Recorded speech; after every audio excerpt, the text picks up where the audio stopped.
What did he say? Oh. He looks so serious.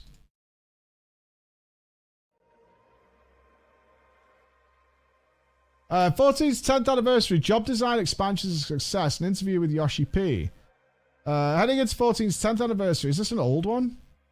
It's no longer a surprise to see the MMO continues to be one of the most popular games in its genre. The development team behind the project, which, lest readers forget, began as an absolute disaster, has cultivated a reputation for being one of the most trustworthy in the industry. Quality and FF14 expansion seem to go hand in hand at this point, and the sustained level of design innovation has made the game into one of the most influential live service options around. While it's certainly not the only reason for its success, the face of the game's long tenure as a valuable time sink is Yoshi P, the director and producer of FF14. Through countless interactions with players, whether it's in a letter from the producer live, interviews, video appearances, or more, he's established himself as the voice of the team and the direct connection between its user base and its messaging. But 10 years is a long time, and Yoshida has had many expansions come and go. So Screen Rant recently conducted an interview with him to discuss job designs, expansion, reception. I think we should fire up the engine again to get an interview with Yoshi P. He's clearly doing stuff. I mean, we must have a better inroads than Screen Rant, or maybe that's the point, to try and grab more people. We haven't pushed the engine to interview anybody on the dev team in about 10 months, because we tried really, really hard and we just couldn't get anywhere. Like, Nups and Bex worked really, really hard to get in contact to do something, but it was just... There was just no way. I think it was during the FF16 crunch period and stuff. It was like, it was pretty rough. Would you do it live? Probably, I don't know. It depends. I'm up for anything. Like, I did offer to go to Japan to interview them there. But they were like, there's just no time. They had no time. But maybe they've got a bit more time now they're traveling and stuff, and... It depends when Dawn Trail... After FanFest stuff, Dawn Trail might take over everything again.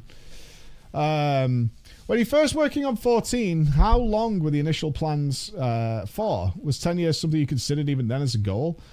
I'm a former MMO player myself, so having an MMO continue for 10 years felt like a prestigious milestone. So when we were working on A Realm Reborn, one of my goals was to create something that would be sustainable for at least 10 years. When an MMO has been around for a decade, that's proof that the game has solid content, a player community, and a successful business. However, that was a strictly a large goal I set for the far future. And my actual goals during ARR were plans for the patch updates leading up to 3.0. We then planned for Heaven's Ward, and following its release, I created another 2-year plan. With every expansion release, we created the plans for the next 2 to 2.5 years, and that's how 14 has been going since. I already have a general idea of our plans for the next 2.5 years after the release of our next expansion. Good stuff. Same as most big MMO companies now. Job designs continue to exist in unique spaces in the game. Despite the number of them piling up over the last decade, how many jobs do you think FF can realistically implement in the future? Is there a limit? Thanks for your kind words about the job design. To be quite honest, I admit adding new jobs is getting rather cumbersome. We haven't run out of ideas, but with the increasing number of jobs in each role, maintaining the uniqueness of the job mechanics while balancing their numbers as closely as possible has become extremely taxing. Not to mention how adding more jobs multiplies the number of gear assets for rewards, which is yet another obstacle. That said, new jobs are the biggest highlight of an expansion. The development team and I would like to keep adding them as long as we can, but perhaps we'll eventually come up with something even more attractive. Not that I have any idea what it is. What you could do, Yoshi P, is you could introduce like a faction or maybe several factions, let's just say like 4, and then they could then like assign themselves to that faction, and going forward, they're like linked to that. So it's like, even though they don't need to start a new class, what they can do is they like choose a new class in the future, and then they're stuck with that. And that faction can have all kinds of things like a job. So it has like new spells, new abilities, all that kind of stuff. I think that'd be pretty sick. Cheeky fuck. You can see how that line of thinking comes up though, right? You can see how that line of thinking comes up, and you're like, oh no. No. 14's decade-spanning story remains a selling point for the franchise, and we're heading into an expansion that definitely has beach episode vibes.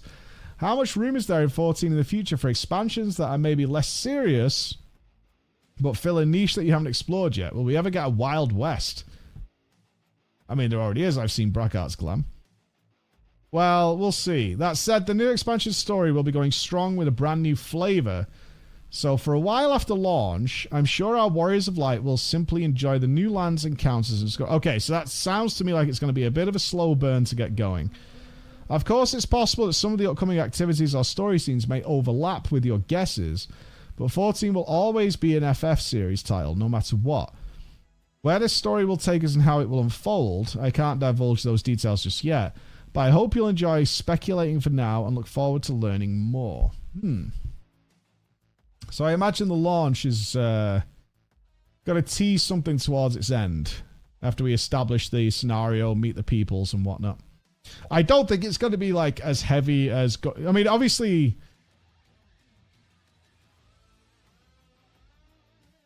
Do you think the story of Endwalker's final patch leading into Dawntrail will be as dark as, say, the leading to Heaven's Ward? Or as teasing and as spectacular as Shadowbringers? I wonder what kind of style they're going to go with. So if you think about Stormblood, it was kind of just, hey, let's go to this new area. And then it got very brutal very quickly as to what was going on. It's going to be a very mild one. Yeah, just like an exciting adventure to go on. I agree. I do think it's going to go that way. What I'm kind of hoping for is the sense of an unease or something. Like, do you think it's going to be... A couple of ways they might go, right? Is everything's great and then things go wrong after we're there. Or we get there and we're presented with this, like, lovely sort of vacation spot, so to speak. You know, almost like a tropical paradise, yet there's that sense that something's in the underbelly that's just not quite right. Something's wrong. This is a veneer. Something along those lines. Then they're going to go with unease. Yeah, a bit like 10. Like, something's not right. Like, this is almost too good. Something's wrong. It's like a political story with a throne fight. Maybe. Maybe. I am curious where they're going with it. They've got... I do in some ways feel like almost bad for them with how much they have to live up to with the... What are they calling it? They gave it a name, didn't they? The... It wasn't the Shadowbringers saga. What do they call the story that's just wrapped up? They give it the Heidelin Zodiac story. Yeah. The Heidelin. I mean, it's a lot to live up to. It's a lot to live up to. And we're going to be in the early fledgling stages, but we'll see. I want a few questions that are more retrospective or introspective, or both. After working on 14 for a decade, what is the biggest lesson you learned about game development and about FF as a series? My mental fortitude, perhaps? Jokes aside, on a personal level, my opportunities to meet with countless people helped me discover new values and business inspirations. The difficulties of facing a challenge and the ability to see things in the long term, among others. These encounters include our Warriors of Light, members of the media, many friends, as well as members of the development and operations team. There are so many people I never would have met if it weren't for this job, and that's what I treasure the most.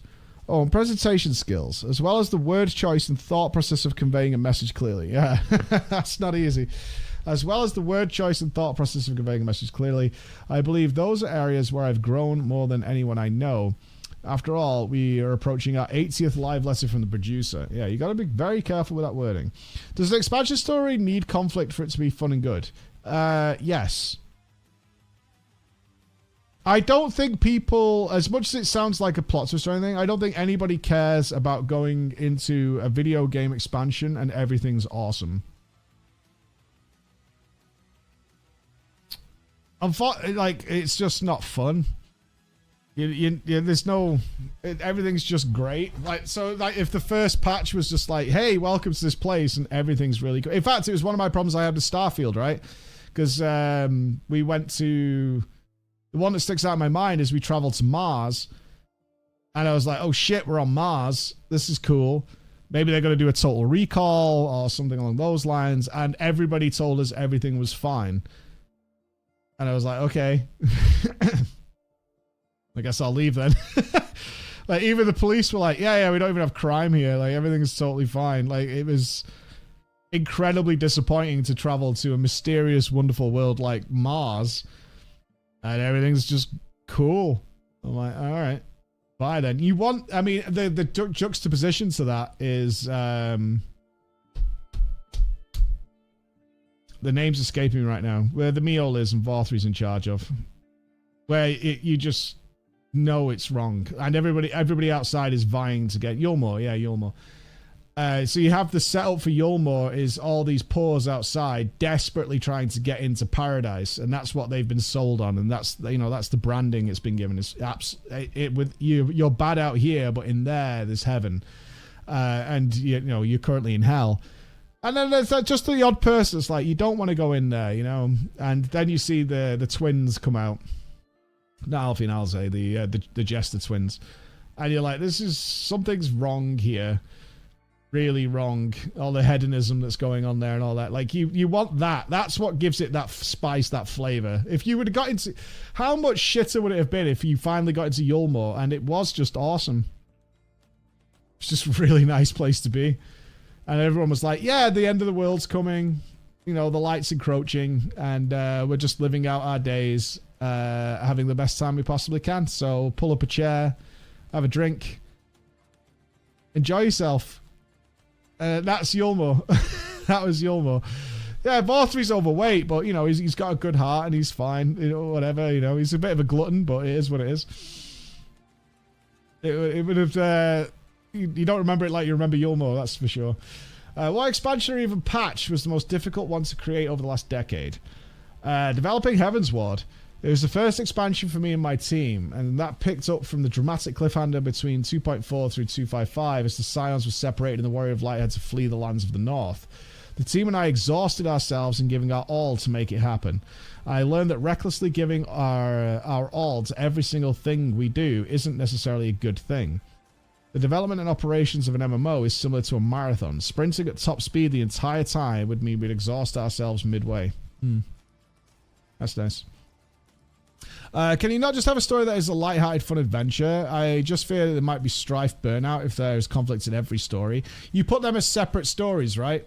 That's how you do that. Yeah, there's absolutely room for light-hearted and fun stuff. And in fact, you need that. It was one of my biggest critiques of 16. 16 is just full-on despair from start to finish, right? There's barely any points of levity, and therefore the darkness loses its impact. In a good way to think about it is your eyes adjust to the dark and everything just looks the same. So yeah, you can have that as in the story. I think all FF14 stories at some point have you doing something quite light-hearted and relaxing. And it got to the point in Shadowbringers where if something light-hearted was happening, I just knew that something horrible was about to happen. Yeah, you have things like Endwalker was really dark, and then you go and there's Loporrits and shit like that. Yeah, you need that. You need that counterbalance. Otherwise, the darkness and the conflicts just doesn't land. It's just less effective. You're just ramping. You just can't keep ramping up and up and up all the time. At some point, it just loses its power. So yeah, for sure. Oh yeah, for sure. Okay, yeah. So if some people are conflict with being the end of the world, no. Smaller scale works just as well. It depends on your investment into the characters that are involved in it. There's as much despair in the world coming to an end as there is in a sister making a choice to try and protect her brother and ultimately ending in their demise, which is a very small scale story, but way much as effective. Way as much as effective. So yeah, it's not about like it needs to be. In fact, one of the big criticisms of the latest Star Trek movies was that there's always the world ending. The Marvel movies, the sky beam that's destroying everything, like it's so fucking dull. It doesn't work. Whereas you compare it to some stories that are just two characters in a room, which would be something like Marriage Story with Adam Driver and Scarlett Johansson. It's basically just those two in a room for the entire movie, and it's devastating. But also has moments of levity mixed into it. You need all that stuff. Yeah, him as well. It's all about framing. It's all about giving a shit about the characters. Nobody cares if the world ends in a movie or a story if nobody gives a fuck that any of those people are going to die. Couldn't care less. I really couldn't care less. If like the world's ending. So who fucking cares? All these people are douchebags anyway. I don't give a fuck. I don't really care whatsoever. Whereas we can look at a game like Outer Wilds, where there's 5 characters in that game, and it's soul crushing. Like by the end of it, it's fucking soul crushing. Like what's going on, like the ultimate bleakness of what's happening in that game, and everything you do is, and not to spoil it for anybody, but yeah, like it could be all about that. I feel 16 decided to be one disc, might have cut out some content, might have been gloom counterweight. 16, for me, just lacks whimsy that I like in my FF games. I love 16, don't get me wrong. I'm not shitting on 16 at all, but one of the criticisms I had is it lacked whimsy and the levity that I expect from an FF game. And towards the end, because we did every side quest and everything, we did all the content in that game besides New Game Plus, it got laughable to me. It broke past my barrier of where I could take the darkness seriously, and it became laughable. And I think the best example would be the prison, the child prison that we went to, where everything we did, and it became a bit of a meme amongst the chat. It's like, okay, and what's next? Did we throw the baby into the fire now? And then we ate the baby, and then we showed the mother we ate, and it just kept going and going and going and going and going and going with that. And it was relentless. It was just, and to the point where it became laughable, and all the effects of that weight was gone. It just dissipated. Because it was non-stop for a good while there, right? It was a good, like, maybe 3 days of story we did where it just never let up. But it was good. Yeah, I just don't think it had enough light moments to be one of the classic stories. I mean, not to say I dislike... People hear that and they're like, oh, you didn't like 16. No, I loved 16. I had a great time with 16. I think it had some great characters. I just wish it had counterbalanced it a bit better. Okay. Was there any content over the years the team was extremely happy with that just wasn't received the way you thought? Or vice versa? I mean, always, right? Something you were nervous about that ended up being extremely popular. I'd say the biggest one is probably the Eureka series. We adapted the feel and systems of early MMOs for the initial release, which intentionally required long hours of grinding, which was met with a polarized response. We proceeded with our planned updates and eventually added a large-scale raid, which also received mixed responses at first, but many still participate in it to this day. So reactions to the content have changed with time. Players' reception also seems to vary with country and region. So I've been studying that data with curiosity while contemplating our next steps. Yeah, I'm not a Eureka enjoyer. No, I'm not. I am not a Eureka enjoyer. No, I'm not. You see the presentation of Remake? Oh, I kind of don't... Of Rebirth. I don't want to see any more on FF7. That trailer is so fucking good that I just want it to happen at this point. Do you know what I mean? I feel like I'm in that boat with it. Like, the trailer sold me so goddamn hard that I'm good. I'm good. I just want it to happen. That trailer is so freaking good and so full of amazing things. Yeah, I'm ready for it to be. I'm ready to play it at this point. Yeah, for sure. Do you all watch the launch trailer, whatever you do? Yeah, if you see the newest one, then you'll be 200% sold. I mean, I'm already full sold. I'm there. I'm done. That is absolutely happening. That trailer is absolutely incredible. So good. It looks like it's going to be so much better than the first remake, so it should be good. Check another interview? What? Oh, how they designed the fights. Oh, this is interesting. Cool. No, I did not see the other two. Raids in 14 are meticulously designed to be the most challenging content in the MMO, and the game's lead battle designer tells how it's done. 14 is a game of many facets. I'll always remember it for its emotional storytelling, lovable characters, and how its dungeons and bosses blend gameplay and narrative beautifully, all elevated by an evocative soundtrack. The light-hearted side content like the Mandeville quest or the Gold Saucer add levity and embrace the silly side of the MMO, and the optional boss fights offer great side stories alongside hearty combat trials. But then there are the Savage Raids, the toughest and most grueling content in the game, fine-tuned for the sickos who love a ridiculous challenge. Savage Raids take the normal raid bosses and turn up the difficulty and complexity of their gameplay mechanics to unforgiving levels. It's a sort of dance routine with a very little room for error for all 8 party members. A combat puzzle where precise execution of specific strategies and quick reaction while maintaining your attack rotation are required, and failure means starting over from the beginning. Having been blessed with a smart and patient raid leader, I've been able to avoid the frustrations that often come with raiding at this high level, and that's helped me appreciate the nuances of Savage raiding. With a much deeper understanding of 14 from a technical perspective, I was able to speak to 14's lead battle content designer, Masaki Nakagawa, better known as Mr. Ozma in the 14 community, about how raids get made. We talked about everything from the development timeline for squeezing the content into a strict release schedule to staying creative and reasonably challenging over a decade's worth of raid tiers.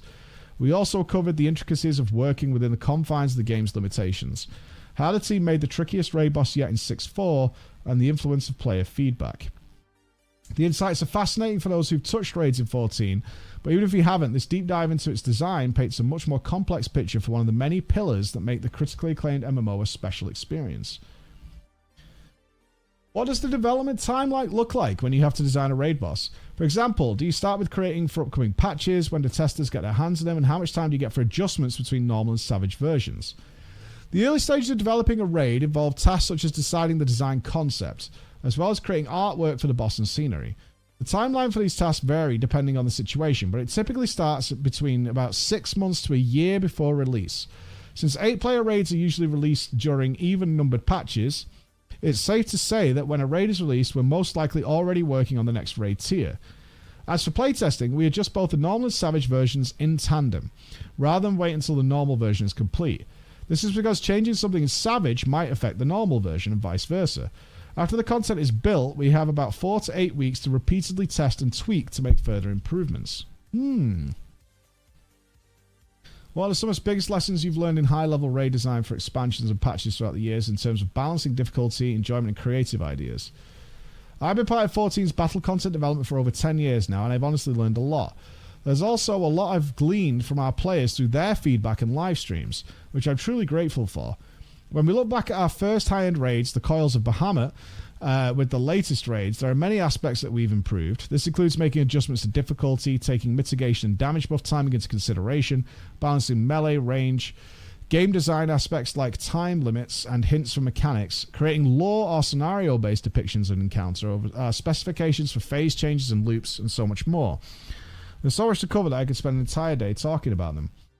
A specific example would be how simple mechanics with heavy emphasis on reaction time are used very differently from mechanics requiring several decisions at once with a lenient time to react. Mechanics with heavy emphasis on reaction time may make some players feel like they're not making progress no matter how much they practice, whereas other players might pick it up right away, which bears resemblance to action games. But with a mechanic that requires multiple decisions at once, if players are given plenty of time to think about them, with practice they feel like they're getting better, and the majority will eventually learn how to solve the mechanic perfectly. Currently, high-end raids in 14 are built around mechanics which fall under the latter category. That said, that doesn't mean we completely avoid mechanics to emphasize reaction time. We accompany them in moderation to strike a balance. Okay. That's fair to say. There's a continual need for new MMO battle content that surprises our players and keeps them from getting bored. However, creating something new always involves risk and lots of resources. Conversely, battle content with your typical mechanics have the advantage of providing a stable level of entertainment with little risk and cost. When I lead my team, I provide direction based on maintaining the overall balance between fresh and typical content. For example, in Anabasios, the 9th and 11th circles were built around familiar mechanics, while we challenged ourselves to introduce new ideas in the 10th and 12th circles. I believe we gained this sense of balance from all that we've learned during our many years of operations, as well as the various feedback we received from our players. What are some raid mechanics you wanted to do but couldn't because of design limitations, either from a technical engine perspective or having to adhere to things like arena shape, 2-minute burst windows? That's the 2 minutes, okay. The development team always creates battle content under numerous limitations, and the number of ideas we've waived might rival the number of stars in the sky. To give a specific example, dynamically moving the arena is an idea that was raised multiple times by different battle content designers. These were ideas that you might see in action games, such as swinging the floor back and forth like a pendulum, fighting on the back of a flying dragon, or battling atop 2 moving ships.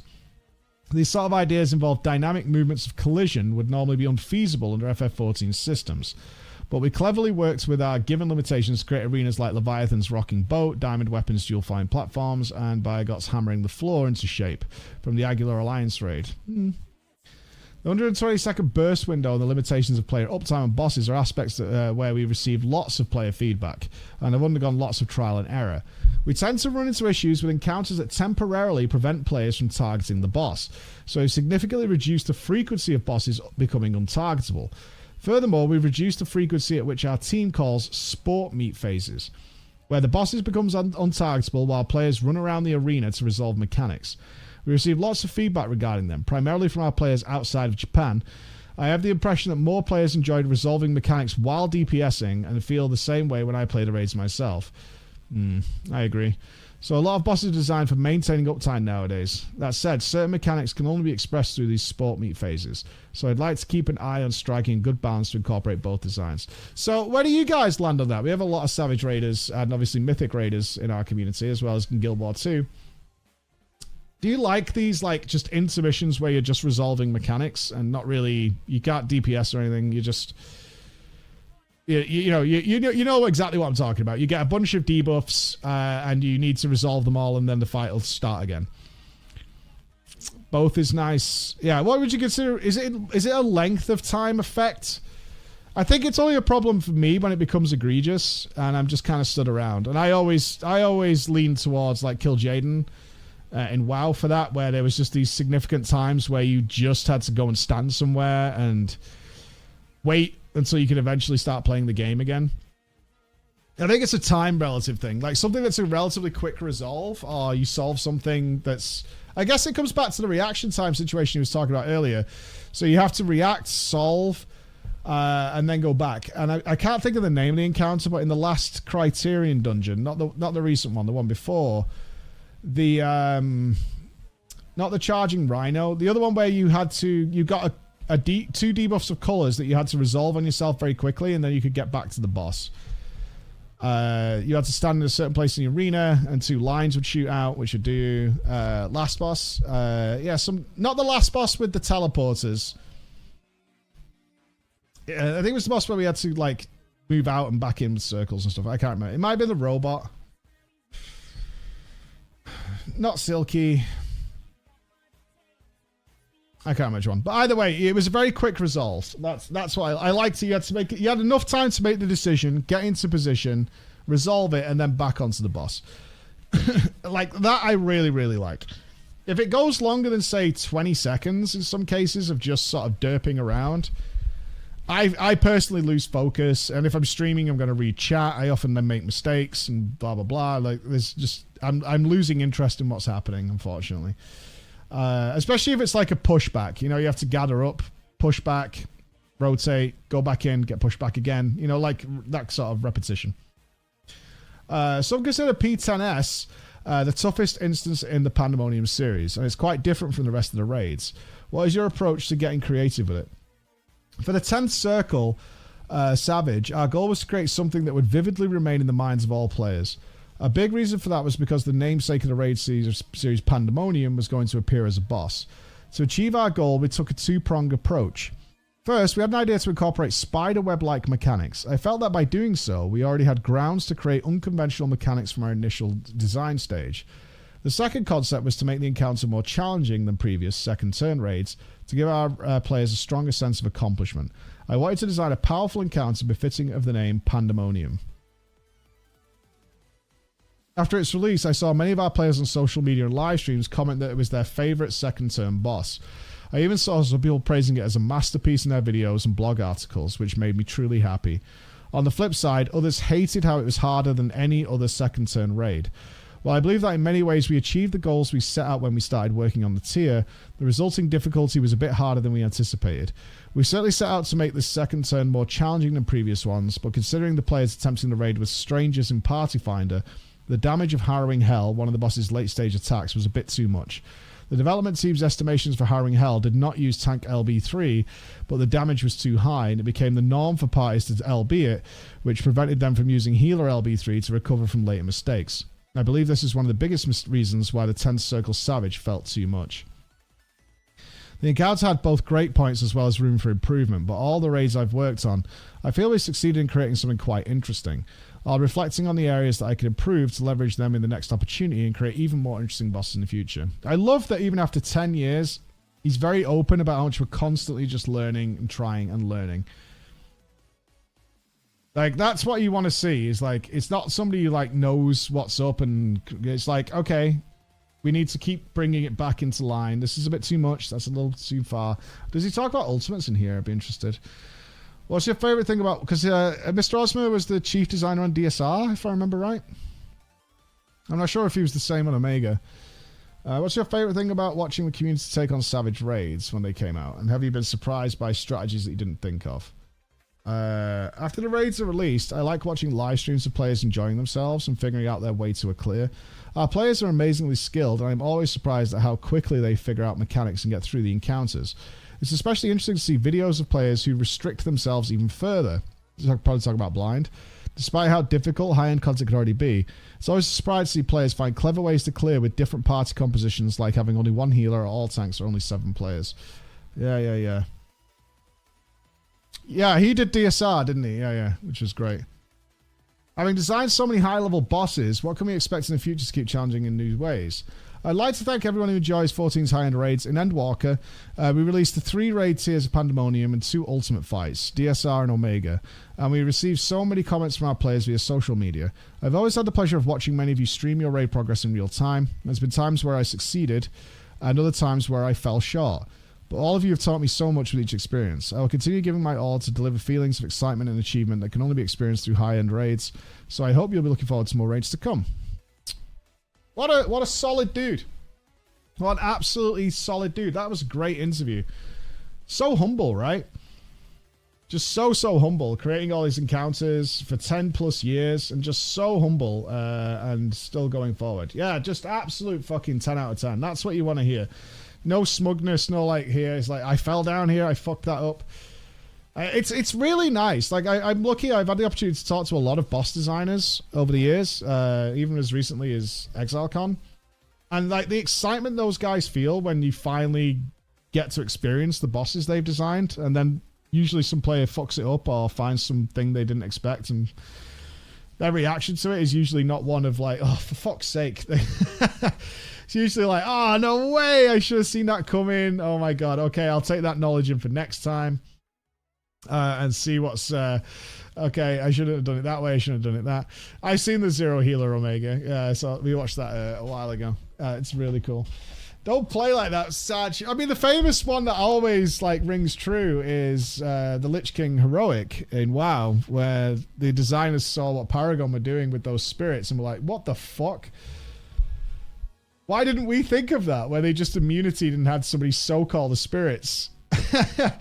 And the designers absolutely, totally did not intend that to be possible at all. And it immediately became the standard strategy was to do that because you got so much extra damage.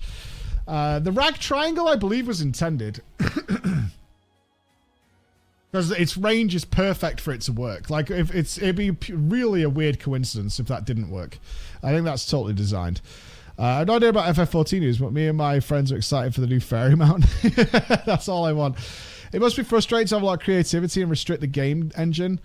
2 things that I've picked up on in conversations with these guys. Yes, the game engine is always a problem because if you're constantly like fielding ideas, especially if you've got a team of creative people that's designed like, okay, what if the boss did this? What if it did that? Wouldn't it be cool if? And you're like, we literally can't implement that with the way our game works. Yeah, that really fucking sucks. But that's the nature of the beast, and that's something to work on in the future. The other one is if they spend ages and ages making a boss that in all their testing and all their looking is fucking awesome, and then the players immediately cheese it through something that didn't get found during beta testing, or in some cases did get found during beta testing, and it still went live for some reason. Or whatever. And like, they just bypass everything that's cool about this boss, just gets dumpstered. And then, of course, its legacy after that, you know, every interview, podcast, or whatever, is that boss is just fucking sucks. That is the absolute worst. Kel'Thuzad would be a great example. Absolutely awful in so many ways. Another birthday. Hey, thank you very much. Happy birthday. Also, PG Hoodie in the house. Yeah. KT was bad. Zul was bad. Yeah. There's lots of history, but I mean, given the amount of bosses these games produce, including dungeon bosses, single player bosses, outdoor bosses, all that kind of stuff, it's pretty forgivable as long as it's not too much in the next raid. No